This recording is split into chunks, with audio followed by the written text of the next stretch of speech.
పోయిన సంవత్సరము డిసెంబర్ 24వ తారీఖు రోజు మా అక్కకు ఫీవర్ వచ్చి తను ఐసీలో జాయిన్ చేశారనమాట. వారం రోజులు మా అక్క ఐసీలోనే ఉందన్నమాట.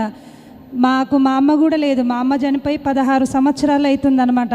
ఆరాధన టీవీ ద్వారా నాకు మమ్మీ డాడీ పరిచయం అయ్యి ఈయన మీ మధ్యలో ఉన్నానంటే మమ్మీ డాడీ వాక్యం ద్వారా మాత్రమే అనమాట. ఏసయ్య మాకు మా అమ్మ కూడా లేదు, మా అక్క మాకు ఖచ్చితంగా మంచిగా ఉండాలని కల్వరి ప్రేయర్ టవర్కి నేను కాల్ చేశాను. బెల్లంపల్లి చేసినప్పుడు వాళ్ళు ప్రార్థన చేసిరనమాట.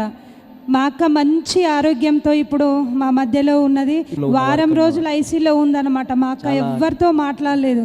నేను కన్నీటితో ప్రార్థన చేసినప్పుడు దేవుడు నా ప్రార్థనని ఆలకించి మా అక్క మంచి ఆరోగ్యంతో ఇప్పుడు మా అక్క మా మధ్యలో ఉన్నది. ప్రార్థించిన బెల్లంపల్లి స్టాఫ్కి నా యొక్క వందనాలు. మమ్మీ డాడీకి నా ప్రత్యేకమైన వందనాలు.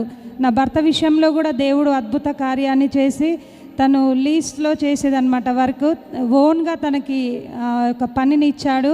చూసారు కదండి ఆ ఫోటో. చాలా క్రిటికల్ స్టేజ్లో ఉన్న తల్లిని రోజు మన మధ్యలో సజీవురాలిగా దేవుడు నిలబెట్టాడు. దేవునికి మహిమ కలుగును గాక తల్లి. Praise the lord, praise the lord. Calvary Promise Hayathnagar Hyderabad Ramoji Film City దగ్గర చక్కగా 5 to 6 నుండి 4 ఆరాధనలు, మీకు ఫ్రీ అకామిడేషన్ అన్నీ ఉంటాయి.